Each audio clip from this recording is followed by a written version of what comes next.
Oh, man. Oh, that's from yesterday. I was going to say, I got comments already. I haven't even been live. Do that. Yeah, it looks Oh, good. man. Oh, that's from yesterday. Right on the dot. 5, 4, 3, 2, 1. I'm John Miglash for the Wisconsin TMA and the International Society for Strategic Marketing, ISSM.org, if you want to check it out. I haven't posted anything on there for like months. But if you tell me, write to me and say, I'm in the UK or something, say, I'd love to have you work on that. Okay, well, maybe I will. I invited Vincent Flood, who's the editor-in-chief at Video Week, over to view today, and I hope he comes. Hey, style consultant, I thought you were coming in yesterday. We got big stuff to do. Anyway, Vincent, I invited him to come, but on like 2 minutes notice. Let's see if I'm live on LinkedIn. I shouldn't do this. Nope, I don't see me. Wow, there's a lot of people live today. They don't see me, though. Anyway, YouTube is probably the best to see me, and so let's get to the news. This is going to be fun as usual. Here we go. Okay, so here's a cool Little Caesars ad for the same stuff as yesterday. Look at that cheese. Crust with a cheese and pepperoni stuffed Look crust. at that It's cheese. got 9 feet of pepperoni. That's enough, Darren. Sorry. We're not Big Pizza, we're Little Caesars. The new pepperoni stuffed crust, just $10. Pizza. Okay, so after you see that a little bit. Okay, so you see the pepperoni here, you see the cheese. Now I'm going to show you the shocking reality. Darren Trainer posted one of these on food photography, and I just love that. And I remember going to a photo shoot. I actually was on a commercial. We were launching a product like a roasting pan. It looked like a normal roasting pan. It was metal with a glass lid, but it worked in the microwave. For some reason, it had enough mass of metal that it didn't spark or something, and it would brown the meat kinda, but it wouldn't really make it tender. It would cook it in a sort of a weird way. I mean, when you try to roast in it. So we did a couple of roasts. We should have, if we wanted to be fake about it, we should have done the roasts in a real oven and then pulled them out of this pan to make a fake commercial like the food photographers do. But the model that we had, on the TV commercial, she couldn't slice the meat because it was so tough. And I said, well, I can slice meat. And so they put an apron on me, and I sliced the meat, and it did air. It was on, I wish I could find it, but it was for General Housewares for their microwave. I think we still have one in the basement. Anyway, we're going to talk a little video just so that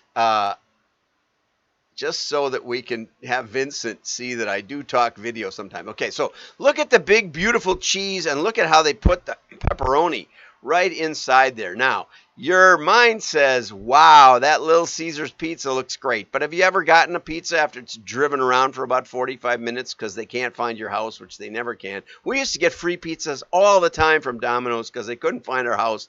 And we'd always tell them, you're not going to find our house. Listen, let me tell you how to find our house. And they wouldn't, we can find it. Okay, we'll have another free pizza. They wouldn't listen. But anyway, so now watch this. This is the reality. This is a still even. It's so great. You take your Elmer's glue. This is Bic glue, but it's basically the same. And you pour it on there, and you get this beautiful looking mozzarella. Here, warning. The first one, they're taking a little screw and screwing it into the pizza so that the pepperoni sits pretty up on top of the pizza. Doesn't sink in and get covered by the cheese to make it a little more three-dimensional on the shot. Look, they screw it in there. That would hurt your teeth if you bit that. See how nice it sits up? Now here's the mozzarella. They mix the mozzarella and the glue. It's not just glue. But I would think it would take, you couldn't, look at it. This is the normal pizza, not much pepperoni. This isn't the stuffed crust Little Caesars. Watch this, watch this. Glue gives more stretch. Oh, gross. That is so gross.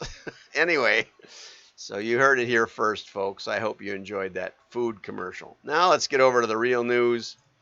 Okay, and we've got a really nice article by Summer Gould. I always like to check out Summer's articles on Brand United. And so she says, why do I love postcards? To grab attention quickly. Many sizes, cost effective. Consumers like to get postcards, but businesses, because they go through some gatekeeper goes through the mail, you probably aren't going to get as good a result in business to business. One of my daughters was doing marketing in South America, and I was concerned that, there might be even more resistance to a postcard type mailer, but they had only tested in the United States. I said, why don't you test the number 10 for B2B? Have you ever tested? And she said no. And so they tested the number 10 and it got 4 times more response. Now, it wasn't a really big sample set, but it's consistent with what Summer has to say. 10 times or 4 times, it costs more, but not 4 times more. It's about double. So you end up with a much better ROI. Okay, so business to business, not so much. Although I do have one right here on my desk that I was looking at.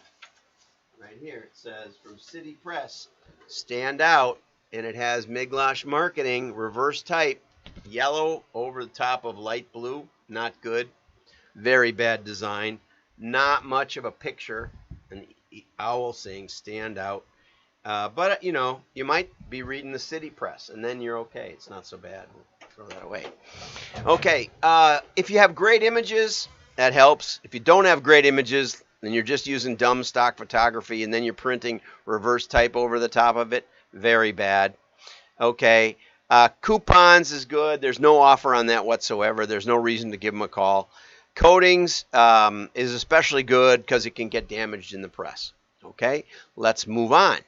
This is another great article by Paula Jeske, and she does consulting for Steve Lett and Associates, I think. Anyway, Paula and I go back a long ways. Hey, Paula. Anyway, most retailers depend on foot traffic to get their brick and mortar stores going. More than the website they felt compelled to build late last century. Okay, so in other words, most retailers are neglecting the website a little bit. Well, COVID forced them to get into that. So because of that, many reinvested in their website and had but the website is considered supplementary revenue flow. And again, if you want the full text of these articles, every day they're on wdma.org down below. If you register as a subscriber, it's free. Register as a subscriber. You can access the members only area, and then you can get the show notes. So you just have to subscribe. Okay. 1 in 4 dedicated retail customers enjoyed the convenience of online shopping. But what's really interesting is that as of Forrester's April 2020 report, 62% of consumers, that's more than half of consumers, made their first online purchase, had never bought online. Only 40% had ever bought online. Okay? Isn't that something? You might not believe that, but it's the case, okay? And 60% of those were over the age of 60. So a lot of older people, which had higher risk for the COVID, but they also, that population, the boomers, have more than half the U.S. wealth. Boomers, yeah. And so now maybe they'll come back, maybe not. So the older buyers grew up in the last half. The tricky part is, it says stop expecting their 55 plus buyers to pick up the phone. So what can you do to keep them coming to the website? Well, one thing you can do, which a lot of .coms do, is you just disconnect the phone. You make it impossible for them to find your phone number. I took literally 20 minutes yesterday trying to find eBay, a way to talk to somebody on eBay. I received a big item, bed frame. It was poorly packaged. It was wrapped, mummified with tape. And the bed frame was sticking out the side when it arrived. Okay, and the merchant said, well, just ship it back. Now, we'd already unpacked it and uncovered more damage. Just ship it back. Well, the shipping carton wasn't even adequate for them, much less if I'm going to send it back. So I go on eBay and I start a return, and then I say, but I don't want to return it. So I end the return, and then I finally, after 20 minutes, found a way to call them for another reason. I mean, I clicked a bunch of buttons that weren't what I wanted, but finally I got a person. They said, yes, we'll take care of it. But then they couldn't because I'd started a return and ended it. I mean, if you want people to do it online, you better make online pretty darn seamless. Okay? Many don't like making calls to customer service departments, but some of us do. And that's important. Now, I'm okay with online chat. There wasn't a chat. There was a robot that answered dumb questions. How to do a return. Yeah, but what if I can't return it? It's not returnable. I want a credit, not a return. And I don't need a full credit because I'm keeping the thing. I'm willing to split it with the merchant. Chatbots can't deal with complexity, okay? Yeah, I can't tell if it's a good match. I can't, there's so many reasons why people really don't like buying online. And one of them is that I see lots of clutter in senior marketing packed websites, overly segmented categories causing scrolling instead of search or list selection. The other thing I see is, what are the dimensions? Or like Paula says, what does this go with? What items literally match this color? What an idea. And you can do it in the copy if you want. So many websites try to have less copy. They also use pickup art. They use the same picture as Wayfair and Amazon. Who are they going to buy from? Who are they going to trust? You little merchant with the identical picture that you got from the manufacturer or merchant? Same picture? And you're priced 25% higher? No. Shoot the picture, okay? My friends at Colony gave me a tour of their photo studio. I mean, they have literally an entire warehouse inside their senior management. It's not their fulfillment warehouse. It's their photography warehouse. Fantastic. I called Russ down there yesterday. Russ, get in touch. Okay, beware of offending your core market. And that's something you can do with mail that you can't do with your website very easily. Okay, you can send your core market different offers. Nobody knows what their neighbor got in the mail. See that? Okay, so be careful with that. And we've had plenty of discussion. I'm going to be talking about that at the New York. At the Direct Marketing Club of New York, and I'm going to have information coming out about that probably tomorrow, an email, and I encourage you to join. I'm on with John Sisson, and he is a genius, and he's very creative and knows all about that stuff. So I encourage you to come visit, and we'll have the date. I think it's a week from Tuesday. It's like the 15th or the 16th. It's on a Thursday. So it's a week from Thursday. I'm sorry. Anyway, like and share. Your friends will know you're smart. Have a great day. Go get the full text. It's worth it, both for the postcards. Oh, I know what.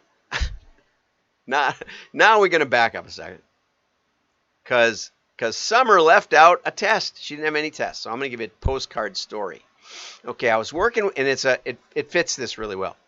I was working with a retailer about 80 stores, and they had this theory that if their website was beautiful enough, and here's another caution for you, if their website was beautiful enough, it would draw traffic from the entire country. Okay, so we did a mapping analysis, and what we found out was a huge percentage, and I don't remember the percentage, but let's say 80% of their sales came from within a few miles, let's say 20 miles, I don't remember, of the store, 5 miles. But it was clear that the store mattered. Okay, and they'd always grown by adding more stores, and they were kind of tired of adding more stores, and I think they figured that, if they're in the top 80 markets or 50 markets, that's pretty good. So, and it was kind of a specialty category. So they were doing they had multiple offers. They had like 4 offers, 4 different main things they would say about their product. And I said, let's do some tests and see if we can drive some traffic with mail. They said, okay. And we'd shown that their regular mailers had about a 300% ROI. And when we included next door neighbors, they had a 900% ROI. So people were passing it along. So mail was generating a lot of revenue, and we could prove it. Okay, so that's another point for mail. So once we were in the door that way, then I said, let's use mail to test. So we tested the 4 offers, and there was one that was dramatically more powerful than the other 3, like more than all the other 3 put together. And so we focused on that offer. We actually learned that we could prospect with it, but totally them, not me, because, I have limited video experience, but because they have multiple stores in some markets and they were already doing TV, they decided to do this offer, redo their TV to drive traffic to the website, because it was, it's easy for people to click, right? But so we did TV to their website, and then LS Direct, Brian Dillette, encourage them to do postcards to offer specials or incentives to bring people in to the store. And so essentially we leveraged what we learned in mail into TV and video onto the website where the commercials also were running. And then Brian did, not me, Brian did lookup of the address of the visitors, growing our mailing list, and would mail them a more elaborate, because now we know that they've visited the website, a more elaborate postcard, very elaborate mailer to encourage them to visit the store. And that worked like gangbusters, and they grew exponentially. Well, not quite exponentially, but they grew more than they'd ever grown. It was their best growth year ever. And they've continued that. I check with Brian every now and then. Brian, if you're out there, chime in if you want. So anyway, the point is that postcards can be effective even as a research tool, which Summer didn't really mention. She didn't really mention testing. Well, she did mention it, actually. We'll go back here. I'm sure she did because I highlighted it. I think I did. Nope, she didn't. Oh, yeah, test. See? Test out some new ideas. Way to go, Summer. I knew you did it. See, I highlight these things for a reason. Test out some new ideas. And by test, we mean split test. We mean scientifically valid experiment design. And as Paula said over there in the other article, if you don't know how to do this stuff, go get a consultant and somebody with some experience. Anyway, so postcards can be a foundation for then website development and video, driving traffic, and then following up to retain those customers with mail. How's that for a story? Like and share. Comment. Comments are worth like 20 likes. So if you think like is good, if you've never liked a post, you can start with that. That's what Brian Gulad says. Gulad. I have to say it right. Okay. I'll tag him too. Anybody I'm mentioning here, I try to tag. So have a great